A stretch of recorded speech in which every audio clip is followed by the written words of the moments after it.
Jubilee hills ఉప ఎన్నిక counting నిర్వహణకు అన్ని ఏర్పాట్లు పూర్తయ్యాయి. యూసఫ్గూడలోని కోట్ల విజయభాస్కర్ రెడ్డి స్టేడియంలో రేపు ఉదయం 8 గంటలకు కౌంటింగ్ ప్రక్రియ ప్రారంభం కానుంది. మొత్తం 42 టేబుళ్లను ఏర్పాటు చేసి 10 రౌండ్లలో ఫలితాలను వెల్లడించనున్నారు. ప్రతి టేబుల్ కు 3 సిబ్బందిని నియమించనున్నారు. కౌంటింగ్ ఏజెంట్ల సమక్షంలో రౌండ్ల వారీగా ఫలితాలు ప్రకటిస్తారు. ఎలాంటి అవాంఛనీయ ఘటనలు జరగకుండా కౌంటింగ్ కేంద్రం వద్ద 3 అంచెల భద్రతతో పాటు 144 సెక్షన్ అమలులో ఉంటుందని సిపి సజ్జనార్ తెలిపారు. దీనికి సంబంధించిన మరిన్ని వివరాలను అక్కడి నుంచి మా సీనియర్ కరెస్పాండెంట్ రామ్ నరేష్ అందిస్తారు. జూబ్లీహిల్స్ ఉప ఎన్నిక కౌంటింగ్ సర్వం సిద్ధమైంది. రేపు ఉదయం 8 గంటలకు కౌంటింగ్ ప్రక్రియ అయితే ప్రారంభమవుతుంది. ప్రస్తుతం మనం కోట్ల విజయభాస్కర్ రెడ్డి స్టేడియం దగ్గర ఉన్నాము. ఇక్కడ రేపు ఉదయం 8 గంటలకు పోలింగ్ సంబంధించిన కౌంటింగ్ ప్రక్రియ ప్రారంభమవుతుంది. ఉదయం 8 గంటలకు ఏదైతే పోలింగ్ ఏజెంట్లు ఎవరైతే ఉంటారో వాళ్ళ సమక్షంలోనే స్ట్రాంగ్ రూమ్స్ ఓపెన్ చేసి స్ట్రాంగ్ రూమ్కి సంబంధించిన సీల్ ఓపెన్ చేసి ఈవీఎంలను బయటకు తీసుకొచ్చేసి కౌంటింగ్ అయితే ప్రారంభిస్తారు. 42 రౌండ్లు సంబంధించేసి కౌంటింగ్ జరుగుతుంది. ఒక్కొక్క దానికి సంబంధించి అంటే మొత్తం చూసుకుంటే జూబ్లీహిల్స్ ఎన్నికల్లో మొత్తం ఓటర్లు 4,01,365 మంది ఓటర్లు ఉన్నారు. వీళ్ళలో దీనికి సంబంధించి అంటే మొన్న పోలింగ్ జరిగినప్పుడు మొత్తం 1,94,631 మంది మాత్రమే ఓట్లు వేశారు. అంటే పోలింగ్ పర్సంటేజ్ వచ్చేసి 48.49% మాత్రమే నమోదైంది. దీనికి సంబంధించి పోలింగ్ సంబంధించేసి మొత్తం 42 టేబుల్స్ ఏర్పాటు చేసి 10 రౌండ్స్ సంబంధించి పోలింగ్ కౌంటింగ్ ప్రక్రియ నిర్వహిస్తారు. అయితే కౌంటింగ్ సందర్భంగా ప్రతి రౌండ్కి సంబంధించిన వివరాలను ఎప్పటికప్పుడు కూడా వెల్లడిస్తారు. దీనికి సంబంధించి పోలింగ్ ఏజెంట్లు అంటే ఒక్కొక్క టేబుల్కి 3 సిబ్బందిని కేటాయిస్తారు. ఒక సూపర్వైజర్, ఒక అసిస్టెంట్ సూపర్వైజర్, ఒక సహాయకుడిని కేటాయిస్తారు. అదేవిధంగా ప్రతి టేబుల్ దగ్గర కూడా ఏ ప్రధాన పార్టీలకు సంబంధించిన దాంతో పాటు మొత్తం ఈ ఎన్నికల్లో 58 మంది అభ్యర్థులు బరిలో ఉన్నారు. వాళ్ళకి సంబంధించిన కౌంటింగ్ ఏజెంట్ల సమక్షంలోనే ఆ కౌంటింగ్ అంటే ఈవీఎంలో వచ్చిన కౌంటింగ్ ఏదైతే ఉందో ఆ కౌంటింగ్ని ఎప్పటికప్పుడు ఆ 10 రౌండ్లలో ఎప్పటికప్పుడు చెప్తూ ఉంటారు.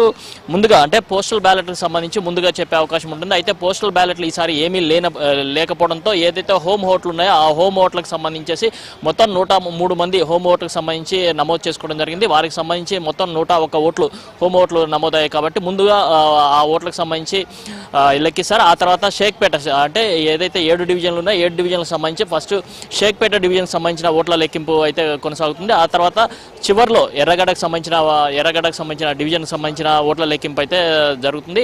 8 గంటలకు ప్రారంభమైన కౌంటింగ్ ప్రక్రియ మధ్యాహ్నం 2 లోపు పూర్తవుతుందని చెప్పేసి అధికారులు అయితే చెప్తున్నారు. దీనికి సంబంధించి మొత్తం ఏర్పాట్లు అయితే చేయడం జరిగింది. అదేవిధంగా కోట్ల విజయభాస్కర్ రెడ్డి స్టేడియం పరిసరాలు మొత్తం కూడా 144 సెక్షన్ అయితే రేపు అమల్లో ఉంటుందని చెప్పేసి అధికారులు ఇప్పటికే జీవో జారీ చేసిన పరిస్థితి అయితే ఉందని చెప్పుకోవచ్చు. మరోవైపు మద్యం షాపులు కూడా రేపు ఉదయం 6 గంటల నుంచి ఎల్లుండి ఉదయం 6 గంటల వరకు పూర్తిగా బంద్ చేయాలని అంటే జూబ్లీహిల్స్ నియోజకవర్గంలో ఉన్న మద్యం షాపులన్నీ కూడా బంద్ చేయాలని చెప్పేసి ఆదేశాలు జారీ చేసిన పరిస్థితి అయితే ఉంది. మరోవైపు ఏదైతే కోట్ల విజయభాస్కర్ రెడ్డి స్టేడియం దగ్గర మొత్తం కూడా 3 అంచెల భద్రత అయితే ఏర్పాటు చేయడం జరిగింది.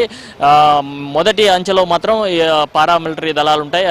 కేంద్రం నుంచి వచ్చిన సిఎస్ఎఫ్ దళాలు ఉన్నాయి, వాళ్ళకి సంబంధించి ఆధీనంలో ఉంటుంది. ఆ తర్వాత మిగతా 2 అంచెలు మాత్రం లోకల్ పోలీసు ఎవరైతే ఉన్నారో వాళ్ళ ఆధ్వర్యంలో ఉంటుంది. అదేవిధంగా రేపు కౌంటింగ్ సందర్భంగా ప్రధానంగా చూసుకుంటే అన్ని పార్టీలకు సంబంధించిన ఎవరైతే కౌంటింగ్ ఏజెంట్లు ఉన్నారో వాళ్ళకి సంబంధించేసి పాసులు ఇచ్చారో ఆ పాసులు ఉన్న వాళ్ళని మాత్రమే లోపలికి అనుమతిస్తామని చెప్పేసినారు. ప్రతి టేబుల్ దగ్గర ఏదైతే ఈవీఎంలకు సంబంధించేసి 3 సిబ్బంది ఉంటారో ఆ 3 సిబ్బందితో పాటు కౌంటింగ్ సిబ్బంది అంటే వాళ్ళకి సంబంధించిన ఒక ప్రత్యేకంగా ఒక గ్యాలరీ అనేది ఏర్పాటు చేశారు. ప్రతి టేబుల్ దగ్గర కూడా గ్యాలరీ ఏర్పాటు చేశారు. ఆ గ్యాలరీ దగ్గర సంబంధించిన కౌంటింగ్ ఎవరైతే కౌంటింగ్ సిబ్బంది ఆపోజిట్లో ఉంటారు, ఇటువైపు గ్యాలరీ యువతల వీళ్ళు కౌంటింగ్ ఏజెంట్లు అయితే ఉంటారు. ప్రతి ఈవీఎంకి సంబంధించిన వివరాలను ఎప్పటికప్పుడు ఆ రౌండ్ వారీగా వివరిస్తారు.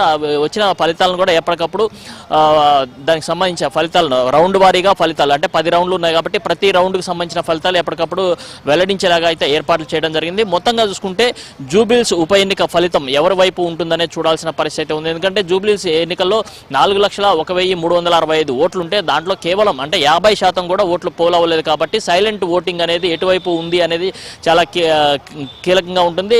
ఆ సైలెంట్ ఓటింగ్ ఎవరికి పడితే వాళ్ళే గెలిచే అవకాశాలు అయితే ఉన్నట్టుగా తెలుస్తుంది. మొత్తంగా చూసుకుంటే కొన్ని డివిజన్లలో అంటే మనం ప్రధానంగా చూసుకుంటే ఇటు బోరబండ కానీ ఎర్రగడ్డ అదేవిధంగా ఇటు వచ్చేసి యూసఫ్ కూడా ఈ ప్రాంతాలకు సంబంధించి పోలింగ్ పర్సంటేజ్ అనేది ఎక్కువగా ఉంది. మిగతా డివిజన్లో పోలింగ్ పర్సంటేజ్ తక్కువగా ఉంది. కాబట్టి ఆ డివిజన్లకు సంబంధించిన ఓటర్లు ఎటువైపు మొగ్గు చూపితే అటువైపే గెలుపు ఫ్యాక్టర్ ఉండే అవకాశాలు ఉన్నట్టుగా తెలుస్తుంది. ఎందుకంటే ఈ 3 డివిజన్లకు సంబంధించిన ప్రాంతాల్లోనే ఎక్కువగా ఓటింగ్ నమోదైంది.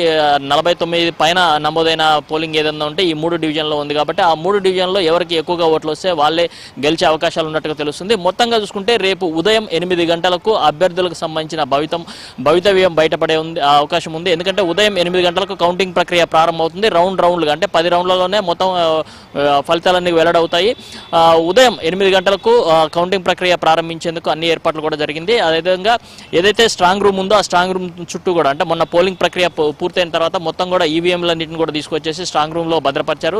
స్ట్రాంగ్ రూమ్కి సీల్ వేసి దానికి సంబంధించి సీసీ కెమెరాలు అదేవిధంగా భద్రతా బలగాలను కూడా ఏర్పాటు చేయడం జరిగింది. రేపు ఉదయం ఎవరైతే కౌంటింగ్ ఏజెంట్లు ఎవరైతే ఉంటారో వాళ్ళ ఆధ్వర్యంలో ఆ సీల్ అంటే ఏదైతే స్ట్రాంగ్ రూమ్కి సంబంధించిన సీల్ ఏదైతే ఉంటుందో ఆ సీల్ ఓపెన్ చేసి ఆ ఈవీఎంలన్నింటిని కూడా తీసుకొచ్చి టేబుల్స్ వారీగా అంటే ఒక్కొక్క రౌండ్కి 407 పోలింగ్ కేంద్రాలకు సంబంధించిన ఈవీఎంలు ఏవైతే ఉంటే వాటన్నింటిని కూడా ఏర్పాటు చేసి 42 టేబుల్స్ ఉంటాయి. ఆ 42 టేబుల్ మీద ఈవీఎంలు పెట్టేసి వాటికి సంబంధించిన ఫలితాలను అయితే వెల్లడిస్తారు. 10 రౌండ్లకు సంబంధించిన ఫలితాలను ఎప్పటికప్పుడు కూడా వెల్లడించే అవకాశం ఉంది. మధ్యాహ్నం అంటే పోలింగ్ ప్రారంభమైన దాదాపు 1-2 గంటల్లోనే దానికి సంబంధించిన సరళి అంటే ఎవరు గెలిచే అవకాశం ఉంది ఏంటనే సరళి అనేది తెలిసే అవకాశం ఉంది.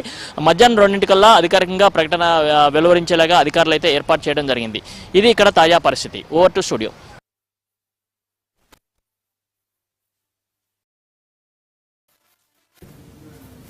ఇవి బులెటిన్ అప్డేట్స్.